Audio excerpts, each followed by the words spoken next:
கோச்சடையான் பட விநியோக வழக்கில் லதா ரஜினிகாந்துக்கு உச்சநீதிமன்றம் நோட்டீஸ் அனுப்பியுள்ளது.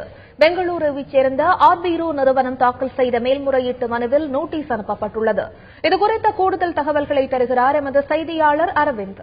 கோச்சடையான் பட வெளியீட்டு உரிமையை ரூபாய் 10 கோடி ரூபாய்க்கு ஆர்பீரோ என்ற நிறுவனத்திற்கு விற்க ஒப்பந்தம் போடப்பட்டதாகவும், ஆனால் அந்த ஒப்பந்தத்தை மீறி பட வெளியீட்டு உரிமையை ஈராஸ் நிறுவனத்துக்கு விற்றதாகவும், இது தொடர்பாக கர்நாடகா கீழ் நீதிமன்றத்தில் லதா ரஜினிகாந்த் தரப்பில் ஒரு போலியான ஆவணம் தாக்கல் செய்யப்பட்டதாகவும், எனவே இந்த இரண்டுக்கும் எதிராக அவர் மீது எஃப்ஐஆர் பதிவு செய்ய உத்தரவிடக் கோரி ஆர்பீரோ என்ற நிறுவனம் உச்சநீதிமன்றத்தில் வழக்கு தாக்கல் செய்திருந்தது. இன்று இந்த வழக்கு உச்சநீதிமன்ற நீதிபதிகள் ரஞ்சன் கோகாய் தலைமையிலான அமர்வு முன்பு விசாரணைக்கு வந்தது. அப்போது நீதிபதிகள் இந்த மனு தொடர்பாக 4 வார காலத்திற்குள் பதிலளிக்க கோரி லதா ரஜினிகாந்திற்கு நோட்டீஸ் அனுப்பியுள்ளனர். அதே போல முன்பு இதே தொடர்பாக ஆர்பீரோ என்ற நிறுவனம் கர்நாடகா உயர்நீதிமன்றத்தில் தொடர்ந்த வழக்கில் இந்த மனுவை கர்நாடக உயர்நீதிமன்றம் தள்ளுபடி செய்திருந்தது குறிப்பிடத்தக்கது.